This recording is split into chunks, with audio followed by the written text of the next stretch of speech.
오늘 주실 하나님 말씀은 시편 119편 49절에서 56절입니다.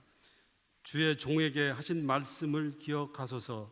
주께서 내게 소망을 가지게 하셨나이다. 이 말씀은 나의 고난 중의 위로라. 주의 말씀이 나를 살리셨기 때문이니이다. 교만한 자들이 나를 심히 조롱하였어도 나는 주의 법을 떠나지 아니하였나이다. 여호와여, 주의 옛 규례들을 내가 기억하고 스스로 위로하였나이다. 주의 율법을 버린 악인들로 말미암아 내가 맹렬한 분노에 사로잡혔나이다. 내가 나그네 된 집에서 주의 율례들이 나의 노래가 되었나이다. 여호와여, 내가 밤에 주의 이름을 기억하고 주의 법을 지켰나이다. 내 소유는 이것이니 고 주의 법도들을 지킨 것이니이다. 아멘. 김진복 목사님이 나오셔서 말씀이 주도하는 삶이라는 제목으로 말씀해 주시겠습니다. 제1교육위원회 헌신예배로서 지금 이제 드리는 이 시간인데요. 이 시간 저를 모르시는 분이 아주 많습니다. 그래서 저는 이 교회 목사입니다. 김진복 목사라고 하고요.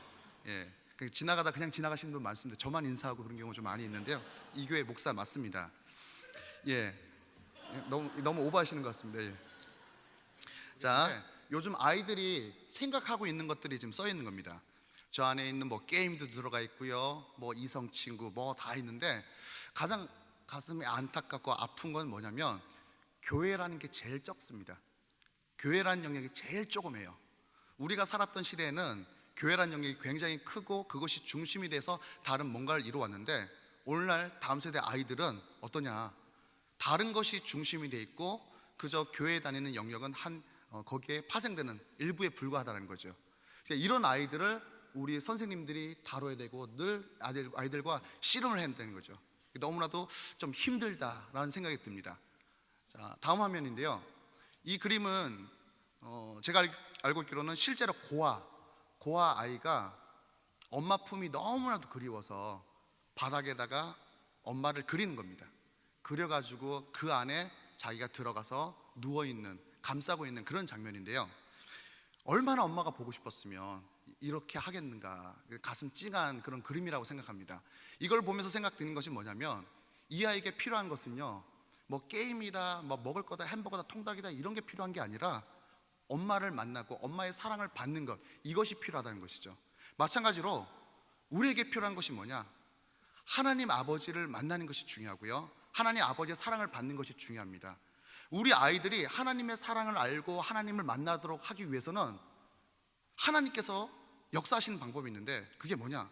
바로 하나님께서는 여기 앉아있는 우리 교사 선생님들, 여러분들을 사용하신다는 것입니다.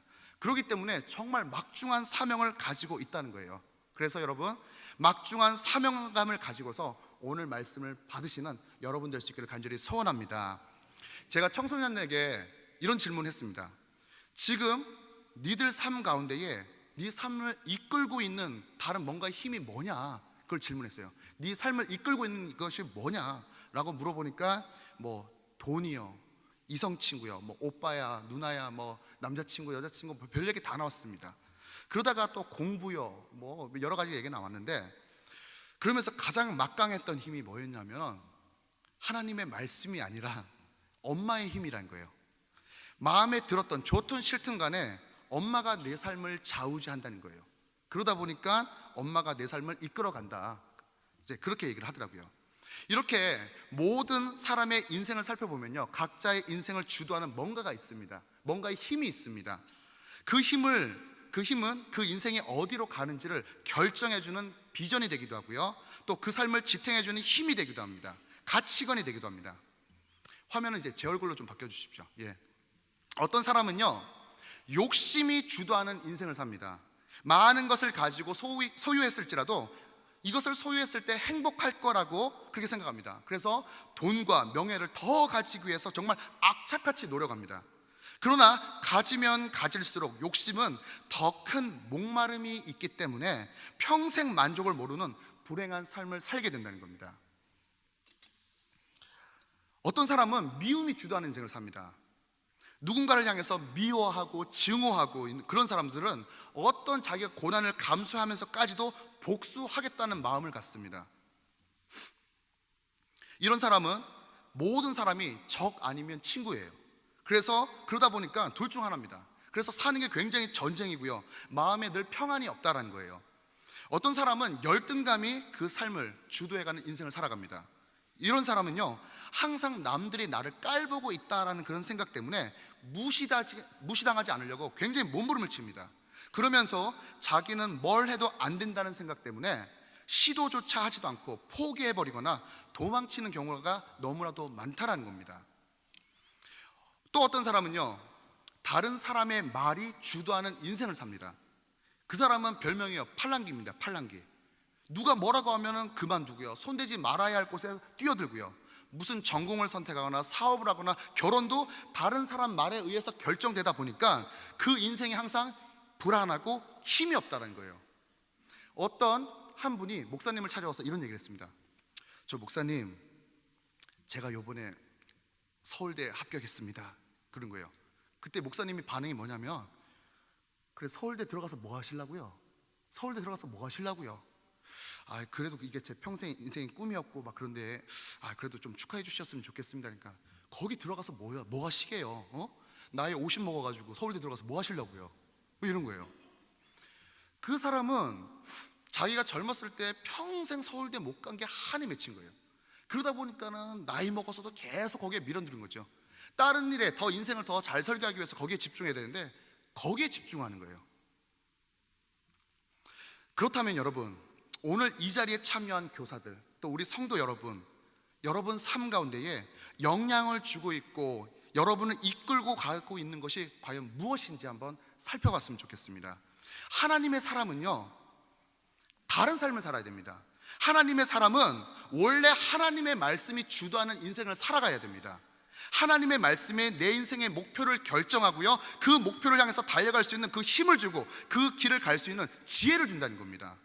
그렇게 철저히 말씀의 다스림을 받는 인생에 진정한 하나님의 사람이 가야 할 길이라는 것입니다. 이거는 우리 교사들에도 마찬가지 적용되는 말씀이에요.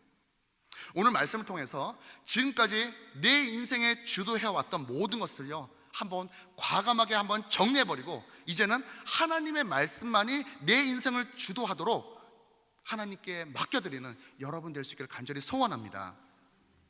오늘 말씀은요, 성경에서 가장 긴 장 시편 119편 말씀입니다. 화면 좀 잠깐 띄워주시겠습니까? 시편 119편 말씀인데요, 저는 이 말씀을 보면서 무슨 생각이 드냐면, 제가 어릴 때 구구단을 못 외워가지고 형님한테 맞았던 기억이 생각납니다. 그 중에서 저는 8단이 굉장히 어려웠어요. 그런데요, 오늘 말씀을 보니까 시편 119편을 보려면 구구단 8단을 잘해야 됩니다. 이게 무슨 말이냐면요, 총 176구절로 되어 있는데 이것을 나누기를 해보면요 22가 됩니다. 이게 무슨 말이냐면요, 이 히브리 시는 굉장히 좀 독특합니다. 1절부터 8절까지 끊고요 1연이고요, 9절부터 해서 16절까지 끊어서 2연이고요, 계속 그렇게 끊어져요. 그러면 오늘 말씀이 몇 연이냐면 7번째입니다. 8, 7에 56에서, 그래서 오늘 56절까지 읽었고요, 49절부터 시작했는 거예요. 7연이에요. 원래 119편 말씀은 주제는 하나님의 말씀입니다. 그런데 그 8절마다 소주제가 또 있다는 거예요. 그 소주제, 오늘 7년 소주제가 뭐냐? 소망과 위로를 주시는 하나님의 말씀이라는 거예요. 그래서 그 소주제, 소망과 위로를 주시는 말씀이라는 것을 여러분 아셨으면 좋겠다 생각을 갖고요. 그러다 보니까 이 화면 보시면 잘 아시겠습니까? 1절 시작할 때 히브리 119편은 어떻게 했냐면 히브리어로 알파벳이 있습니다. 알레펫 기메탈레 테 와우자우 헤테 요드카푸. 그래서 저희가 이런 식으로 외웠었거든요. A, B, C, D, E, F, G인데 1절을 시작할 때 알렙이라는 단어를 가지고 해서 시가 시작돼요. 미국식으로 말하면은 A로 시작하는 그런 단어로 시작되는 것이고, 한국식으로 말하면은 기억으로 시작하는 거, 그렇게 시작하고 9절부터는 나로 시작되는 거, B로 시작되는 거, 이제 이런 식으로 진행된다는 거죠. 어떻게 하면은 이 이스라엘 사람들이 이 시편 말씀을 잘 암송하도록 외우도록 하기 위해서 그렇게 설정했던 그런 부분이 있다는 겁니다. 그래서 여러분 어쩌면은 우리가 주로 이름 가지고 삼행시를 자주 짓지 않습니까? 삼행시를 자주 짓는다면 119편 말씀은 22행시라고 볼 수 있는 거예요. 그래서 제가 오늘 말씀을 가지고서 제 이름으로 삼행시를 한번 지어봤는데요. 죄송하지만 한번 띄워주시겠습니까? 제 이름 김진복입니다. 한번 외쳐주십시오. 김진복 목사가 전준 서문교회에 왔습니다. 진짜 열심히 하겠습니다. 복의 통로가 되겠습니다. 이상입니다. 박수까지는 괜찮습니다. 그래서 이런 식으로 해서 알파벳 순으로 그렇게 진행된다는 거예요. 119편. 그래서 여러분이 말씀을 보실 때 1절부터 끊어서 8절까지 한번 딱 보시고 9절에 또 16절 그렇게 딱딱 끊어서 보시면 더 눈에 크게 와 닿으실 겁니다. 자, 이 시편 119편 이 말씀에 대한 저자에 대한 논란이 많이 있는데요. 첫 설교라서 목이 많이 탑니다. 저자에 대해서 많은 논란이 있는데 그러나 많은 학자들이 다윗이 썼을 거다라고 그렇게 동의하는 경우가 좀 많이 있습니다. 모든 구절이요 하나님의 말씀이 얼마나 좋은지 얼마나 사모하는지 그렇게 말씀이 돼 있어요. 다윗은 평생 하나님의 말씀을 가까이 했고 그 말씀을 사랑했습니다. 다윗이 그토록 하나님의 말씀을 사랑하게 된 그 중요한 원인이 있는데요. 여러 가지 이유가 있을 수 있는데 다윗 인생의 삶을 보게 되면 그 원인은 그가 수없이 많은 광야의 시간을 거쳤기 때문이다라는 생각이 듭니다. 여러분, 광야를 지나는 것은요 정말 매우 고통스럽습니다. 그러나 다행인 것은 광야에는 곳곳마다 숨어있는 오아시스가 있다는 거예요. 그 오아시스가 그때그때마다 꼭 필요한 하나님의 말씀이라는 겁니다. 히브리어로 이 광야라는 말은요 미드바르라고 합니다. 미드바르. 그러면 말씀이라는 것은 뭐냐? 다바르라고 합니다. 뭔가 말씀이 비슷하지 않습니까? 같은 어원에서 나왔어요. 광야, 미드바르, 말씀, 다바르. 그래서 광야에는 하나님이 우리에게 말씀하시는 곳이 아닌가라는 생각이 듭니다. 말씀, 광야. 신약시대 때도요 하나님의 말씀이 왕궁에 임했던 것이 아니라 광야에 있는 세례 요한에게 임했습니다. 같은 맥락이란 거죠. 오늘날 우리는 하나님의 말씀을 사랑한다고 하면서 하나님의 음성을 듣는 것을 너무나도 소홀하지 않는가 그런 생각을 갖습니다. 우리가 바쁘고 잘 나갈 때 하나님의 말씀을 건성건성 들으니까 하나님이 가끔씩 우리에게 광야를 허락하십니다. 인생의 광야는 세상의 소리가 꺼지기 시작합니다. 그곳에는 하나님의 음성만이 들리는 곳입니다. 하나님의 음성이 더 잘 들리는 곳이 바로 광야라는 거예요. 그렇기 때문에 미드바르 광야에서 다바르 하나님의 말씀을 들을 수 있다면 그 광야는 저주가 아니라 축복의 장소가 된다라는 겁니다. 그래서 내 삶 가운데 어떤 시련들 너무 미워만 하고 너무 떨쳐버리려고만 하지 않았으면 좋겠단 말이에요. 어쩌면 그것이 축복의 통로가 될 수 있는 하나님이 역사하시는 길이 될 수도 있다라는 겁니다. 일반적으로 남자에게 광야와 같은 곳은 어떤 곳이냐? 군대입니다.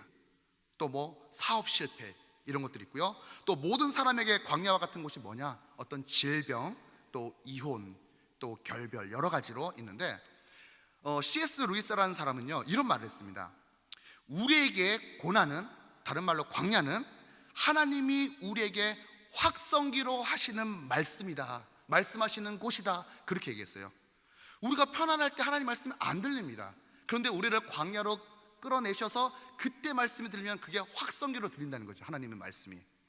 내가 잘 나갈 때, 승승장구할 때 하나님이 나에게 하는 말씀이 잘 안 들립니다. 내가 바쁘고 분주할 때 하나님의 말씀에 돌아볼 시간이 없어요. 그래서 하나님은 우리를 광야로 이끌어내신다라는 겁니다. 우리가 음식을 먹을 때 여러분 어떤 음식이 제일 맛있습니까? 각자마다 취향이 다 다를 수 있어요. 하지만 모두가 공통점으로 어떤 게 제일 맛있냐면 배고플 때가 제일 맛있습니다. 여러분 맞습니까? 배고플 때가 제일 맛있습니다. 맛에 대한 맛과 가치는요 솔직히 뷔페 자리에서는 알 수 없습니다. 뷔페에서 정말 어떤 고기 막 있습니다. 절 안 땡기게 돼요. 근데 집에서 이 반찬 한 가지면요 너무나도 잘 먹을 수 있어요. 왜? 너무나도 풍족하니까 거기에 대한 가치를 몰라요. 배고플 때가 제일 맛있죠. 그래서 어떤 음식이 제일 맛있냐? 군대에서 화장실에서 몰래 먹는 라면이 제일 맛있습니다. 예, 실제로 제가 그런 일이 있었기 때문에 여러분, 이것을 우리에게 적용해 보면요, 하나님의 말씀은 언제나 여전히 변함이 없습니다. 그런데요, 그 말씀이 나에게 아무런 감동이 없어요. 그 말씀이 예전만큼 은혜가 되지 않습니다. 그 말씀이 내게 목숨을 걸 만큼 가치가 없어요. 그 말씀이 내 영적인 생명을 지탱해 준다는 확신이 없어요. 이런 말이 있습니다. 사랑이 변한 게 아니라 뭐가 변했어요? 사람이 변했다는 거예요. 여러분, 말씀이 변한 게 아니라 우리가 말씀에 대한 우리의 입맛이 변화됐다는 겁니다. 잘못되게 변화됐다는 거죠. 하나님의 말씀에 대해서 우리의 자세가 달라졌다는 겁니다. 하나님의 말씀에 대해서 입맛이 변한 그런 우리를 하나님은 광야로 초대하신다는 겁니다. 다윗은 그런 광야를 통해서 어떻게 바뀌었느냐? 그의 고백이 주의 말씀이 송이꿀보다 더 달다라고 고백했어요.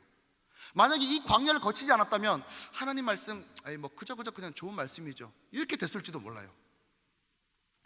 하나님의 뜻은 기도를 통해서 듣고 말씀을 통해서 듣습니다. 광야에서 우리는 기도를 새롭게 배우고 말씀을 새롭게 받을 수가 있습니다. 기도와 말씀을 통해 하나님의 은혜가 뜨겁게 임하는 곳이 바로 광야라는 겁니다. 주님을 의지하지 않고서는 단 하루도 살아갈 수 없는 곳, 그것이 바로 광야입니다. 신기한 것은 하나님이 계신 지성소라는 이게 히브리어 단어로 이것도 드바르라고 합니다.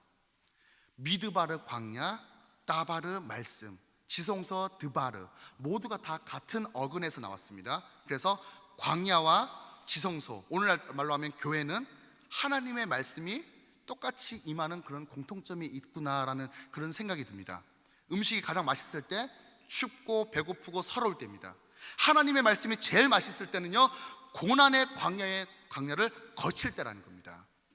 자, 우리 다 같이 말씀 준비했는데요, 화면 좀 띄워주십시오. 50절에서 52절 말씀 한번 보도록 하겠습니다. 한번 읽어보겠습니다. 시작.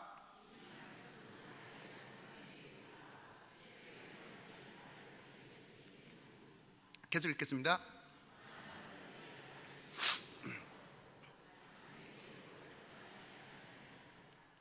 예, 마지막입니다. 시작.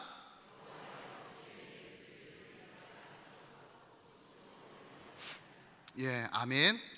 여기서 다윗은 극심한 광야 중에 주변 사람들의 비난과 고난으로 인해서 마음고생이 굉장히 심했습니다. 사람들로 인해서 오는 고통, 세상에서 정말 괴롭습니다. 저희가 잘했든 잘못했든 간에 그래서 이 목회라는 게 힘든 거예요. 예, 많은 사람이 지켜보고 있기 때문에. 다윗은 사람들로부터 오는 그런 오해, 그런 비판을 받고 배신과 견제를 받으면서 그렇게 살아갔습니다. 그런데도 다윗은 그럴 때마다 하나님의 말씀을 붙잡았고요, 말씀을 통해서 하나님의 치유하심을 경험했다는 겁니다. 이렇게 하나님의 말씀은 사람이 준 상처를 치유하는 그런 능력이 있습니다. 사람들이 우리에게 던지는 거짓말 있습니다. 억울한 말, 독한 말, 무례한 말, 이런 것이 우리의 비수, 가슴에 꽂혀가지고 이것이 두고두고 상처로 남을 때가 너무나도 많습니다. 우리는 자꾸 이 상처를 묵상하기 때문에 더 괴롭습니다. 그 생각 안 해야지 할수록 그 생각 더 납니다. 사람이 준 상처는 하나님의 말씀으로 치유할 수밖에 없습니다. 하나님의 말씀을 정기적으로 읽고 묵상하는 사람은요, 영적인 자기 회복 능력이 있다는 거예요. 그래서 52절 말씀 읽었을 때 스스로 위로했다는 말은요, 말씀으로써 스스로 치유했다는 말입니다. 이것을 우리에게 정말 중요한 영적인 교훈을 주는데요, 영적으로 미숙한 사람들의 특징은 뭐냐? 상처를 잘 받습니다. 하나님은 여러분, 우리가 성숙하기를 원하십니다. 아기 때가 지나면 스스로 밥을 떠먹을 수 있어야 하듯이 초신자가 아니면 웬만한 일로 상처받지 않고 말씀으로서 상처를 치유할 수 있어야 된다는 겁니다. 그 말씀을 통해서 위로받을 수 있어야 된다는 거죠. 물론 주위의 집사님, 권사님, 교육자들이 도와줄 수도 있습니다. 하지만 모든 일의 책임은 자기 스스로 져야 한다는 거예요. 자기가 겪고 있는 상황과 문제는 본인이 더 잘 알고 있기 때문에 자기 문제를 가장 잘 아는 자신이 먼저 하나님 말씀 앞에 엎드려서 해결해야 된다는 겁니다. 여러분에게 어떤 어려운 일이 닥쳤을 때, 또한 두려운 일이 몰려와서 놀랐을 때, 주위에서 큰 일이 일어날 것처럼 말했을 때, 여러분, 나를 붙들어줄 그런 말씀이 있으십니까? 나를 하나님께서 위로해 주십니까? 그 말씀을 통해서. 우리가 말씀을 통해서 위로를 받기도 하지만 위로가 안 될 때도 있습니다. 이것은 보통 우리가 말씀에 대해서 가지는 태도에 대해서 거기서 나눠지게 됩니다. 화면 좀 잠깐 띄워주시겠습니까?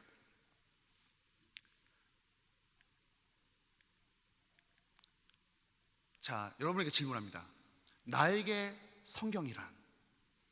네모칸 있죠? 그럼 여러분 속으로 한번 말씀해 보세요. 나에게 성경이란 그러면요, 뭐 여러 가지 의미가 될 수 있겠습니다. 그런데요, 다음 화면에 보면요, 글자 잘 보이시는지 모르겠어요. 예. 왜 안 나오죠? 저만 나옵니까? 예. 예, 나옵니다. 우리가 하나님, 예수님, 성경에 대해서 보는 관점에서 따라서 두 종류의 사람으로 나눠진다고 하는데, 자, 여기서 뭐 어북, 뭐 더북 이렇게 얘기되어 있는데, 이것을 이제 성경이라고 한번 생각해 보십시오. 성경. 우리가 성경을 말할 때, 영어로 성경을 말할 때 혹시 더 바이블이라고 얘기합니까? 어 바이블이라고 얘기합니까? 예, 더 바이블이라고 얘기합니다. 어 바이블이라고 얘기하지 않습니다. 이게 무슨 말이냐면, 어 바이블이라고 얘기한다면 그저 많은 책 중에 그저 한 권의 책일 뿐, 이런 의미예요. 그런데 더 바이블이란 뜻은 뭐냐? 유일한 하나님의 말씀, 이것밖에 없는 말씀, 이 세상에 이것밖에 없다, 그런 의미를 가지고 있어요. 그래서 요한복음 14장의 말씀을 보면 예수님께서 뭐라고 말씀하셨냐? 내가 곧 길이요 진리요 생명이다라고 말씀하셨어요. 그런데 거기서 있는 예수님의 표현은 어라고 표현하지 않았어요. 보세요. A way, 또 true, life, 어가 아니에요. 더라고 표현됐습니다. 내가 말한 그 길이 진짜 이 길은 하나밖에 없는 유일한 길이고, 이것이 하나밖에 없는 유일한 진리고, 하나밖에 없는 이 생명이다.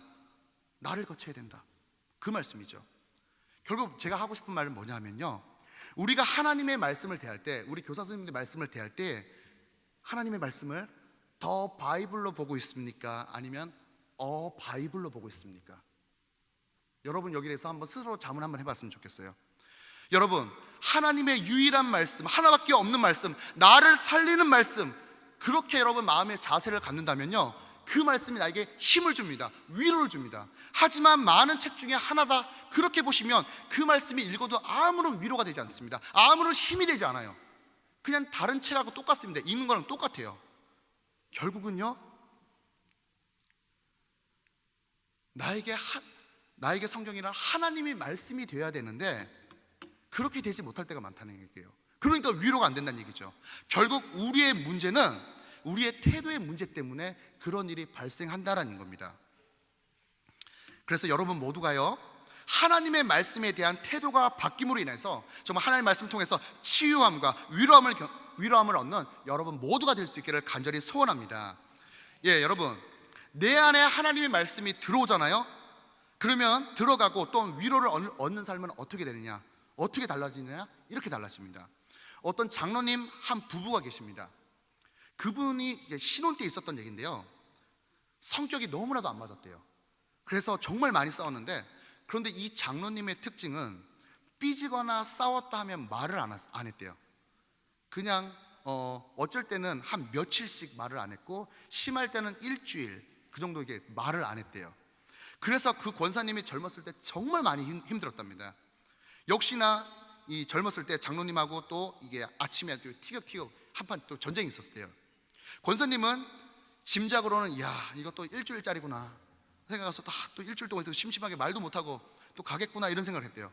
그런데 놀라운 것은 이 장로님이 퇴근하고 집에 와서 먼저 말을 걸었다는 거예요. 그리고 더 기가 막힌 것은 아침에 있었던 일에 대해서 내가 잘못했다라고 사과까지 했다는 거예요. 그래서 도대체 무슨 일이 있었나 싶어서 물어보니까 이 장로님이 직장 생활을 하시면서 일하시다가 점심시간이 되면은 식사를 하고 나서 남는 시간에 성경을 좀 보시고 하셨대요. 그런데 그날따라 에베소서 4장 26절 말씀이 장로님의 심장을 확 찔렀대요. 그 말씀 읽어드리겠습니다. 분을 내어도 죄를 짓지 말며 해가 지도록 분을 품지 말고라는 말씀이에요. 이 말씀을 읽고서 가슴에 꽂힌 거예요. 이 말씀을 듣고 읽고 장로님이 깨달은 것은 그동안 내가 참 잘못했구나, 내가 아무리 화가 나도 며칠씩 말 안 하는 거, 일주일씩 말 안 하는 거 참 이거 옳은 일이 아니구나, 그거를 깨달으셨다 그래요. 그래서 이분이 깨달은 게 그대로 가서 실천해야겠다, 지켜야겠다, 그렇게 결심하셨대요. 여러분, 그런데요, 그것보다 더 귀한 것은 권사님이 하시는 말씀이 더 귀했는데 뭐라고 말씀하셨냐면, 남편 장로님이 깨달은 그날 이후로부터 지금 오늘날까지 이 말씀을 지키고 계시더라는 거예요.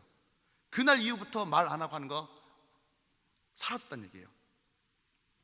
그러면서 남편 장로님을 향해서 저 사람은 사람의 말은 몰라도 하나님의 말씀이 이렇다 하면 무조건 순종하는 분이시다라고 그렇게 표현하셨습니다. 여러분, 이 장로님처럼 말씀이 깨달아지도록 스스로 돌아보고 계십니까? 여러분, 말씀이 내게 영향력을 그렇게 미치고 계십니까?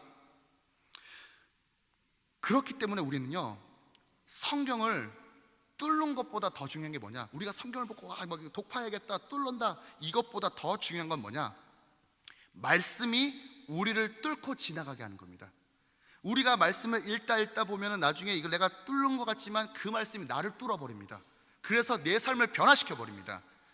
출발은요, 말씀을 읽는 것으로부터 시작하는데요, 여러분, 말씀 읽는 것은 시작에 불과합니다. 여러분, 핵심은 하나님의 이 말씀을 뜨거운 열정과 깊은 겸손으로 읽고 또 읽어서 어떤 시점에서는요, 말씀에 의해서 내 영혼이 읽혀지게 됩니다. 내가 말씀을 판단하는 게 아니라 그 말씀이 나를 판단하도록 하는 것입니다. 여러분, 링컨 대통령이 있지 않습니까? 늘 성경을 가까이 했다 그랬어요. 그래서 그 늘 성경을 가까이해서 그 지혜의 말씀을 늘 흡수했던 사람이었는데, 링컨이 가장 많이 사용했던 그 성경책이 전시가 되었는데, 그 중에 시편 34편 말씀이 가장 손때가 많이 탔다고 합니다. 34편 말씀 4절인데 화면 좀 주십시오. 34편 말씀 중에 특히 4절 말씀 한번 볼 수 있는데요, 한번 읽어볼까요? 시작.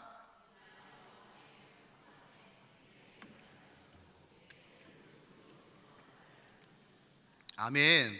링컨이 수많은 공격을 받았지만 그 공격을 잘 이겨냈습니다. 그것이 가능케 한 말씀이 바로 시편 34편, 바로 이 말씀을 통해서 위로함을 받고 두려움에서 벗어날 수 있었다는 겁니다. 고난 중에 자꾸 억울하다고만 하지 말고 말씀을 묵상하면서 여러분 기도하십시오. 그러면서 나 자신도 내가 생각하지 못했던 만큼, 내가 생각했을 때 또 하나님께서 깨닫게 해주신 은혜가 있습니다. 상대방에 의해서 상처를 받았지만 하나님께서 또 말씀을 통해 지혜 주실 때 나도 문제가 있구나, 나도 잘못한 것이 있구나, 하나님께서 나도 완벽한 사람은 아니었구나, 이렇게 깨닫게 해주신 그런 은혜가 있다는 겁니다. 그렇게 깨닫게 되면요, 하나님의 은혜와 하나님의 위로가 임하게 된다는 것입니다. 이 귀한 위로의 은혜가 여러분과 함께하기를 간절히 소원합니다. 이제 마무리 짓겠습니다. 사탄은요, 어떻게 해서든지 우리에게 말씀이 다가오는 것을 막으려 할 겁니다.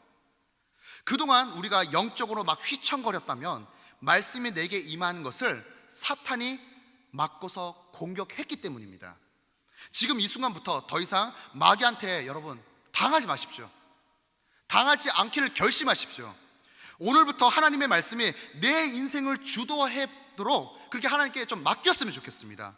그러기 위해서는요, 매일매일 말씀을 조금씩이라도 읽어야 합니다. 화면 좀 바꿔주십시오. 이게 우리의 자세가 아닐까 생각해요. 하나님의 말씀에 대해서 늘 듣겠나이다. 그래서 하나님의 말씀을 가까이 해야 되고요, 늘 하나님의 말씀을 늘 생각하는 이런 마음들, 늘 힘써서 여호와를 알자, 이런 마음이 되었으면 좋겠습니다.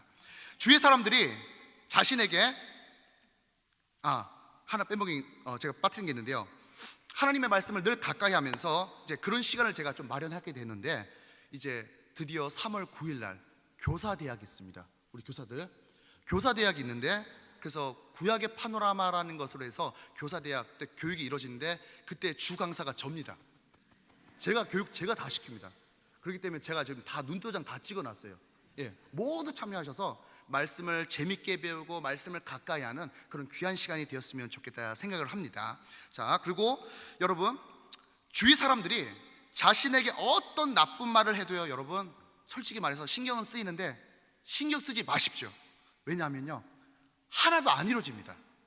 우리는 오직 하나님의 말씀만 붙잡고 선포하면 됩니다. 왜냐하면 이루어지는 것은 하나님의 말씀만 이루어집니다. 그 사람 말 안 이루어진다는 거예요. 여러분, 사울 왕은요, 자기가 그렇게 안 넘어지려고 빠둥빠둥 했는데요, 자빠지는 인생이었어요. 다윗은요, 그렇게 넘어지고 쓰러지고 넘어지고 했지만 다시 벌떡 일어나는 그런 인생이었습니다. 그 차이가 뭘까요? 그 안에 하나님의 말씀이 있었다는 것이고요, 그 안에 하나님의 말씀이 기준이 분명히 서 있었다는 겁니다. 아이들에게 하나님의 말씀을 전하는 우리 교사 선생님들 정말 수고 많으신데요, 하나님의 말씀을 전하는 자로서 먼저 배움으로써 가까이 해야 됩니다. 내가 먼저 그 말씀에 대해서 위로를 받고 힘을 얻어야 됩니다. 우리 선생님들 그리고 우리 모든 성도님들 말씀을 통해서 늘 힘을 받고 위로함을 받아서 그렇게 삶을 살아가시는 모든 성도님들 될 수 있기를 간절히 소원합니다. 기도하겠습니다. 하나님 아버지, 하나님의 은혜를 감사드립니다. 우리가 바쁘고 게으른 일상 속에서 주님의 말씀에 대한 기대와 가치가 사라져갈 때 주님은 우리에게 광야를 허락하십니다. 어떤 고난을 허락하십니다. 내가 인생의 광야라는 곳에서, 정말 아무것도 없는 곳에서 하나님의 말씀을 통해서 위로를 받고 말씀을 통해서 치유함을 받는 우리 모든 선생님들, 우리 모든 성도님들 될 수 있도록 하나님께서 인도해 주시기를 원합니다. 정말 주님의 말씀이 아니고는 정말 살아갈 수 없는 마음을 허락해 주시기를 원합니다. 주님의 손 놓고는 단 하루도 살 수 없는 곳이 바로 광야라고 했는데, 그 광야라는 그곳에서 우리 주님을 바랍니다. 주님에 대한 가치를 발견하기 원합니다. 내 안에 다른 것이 주도하도록 내버려두는 그런 삶이 아니라 하나님의 말씀만이 내 삶을 주도하도록 내어드리는 모든 심령들 낼 수 있도록 주님 도와주시옵소서. 늘 주의 말씀을 가까이 하고 깊은 묵상을 통하여서 하나님 말씀을 통해서 스스로 위로함을 얻고 힘을 얻는, 날마다 그래서 주님 앞에서 잡아가는 심령으로서 나아갈 수 있는 모든 성도님들, 모든 교사 선생님들 될 수 있도록 주님께서 인도하여 주시옵소서. 하나님, 주일학교 우리 선생님들 그 영혼들과 늘 함께하고 말씀을 가르치고 그 영혼들을 관리하느라 여러 가지로 많이 힘쓰고 있습니다. 하나님, 또 상처받은 우리 선생님들 있을 텐데 하나님께서 말씀을 통해서 먼저 위로해 주시고 그 영혼들이 변화될 수 있도록 먼저 우리 선생님들이 주님을 먼저 만날 수 있도록 말씀에 위로받고 힘을 얻을 수 있는 모든 우리 선생님 될 수 있도록 축복해 주시옵소서. 감사드리옵고 거룩하신 예수님의 이름으로 간절히 기도드리옵나이다. 아멘.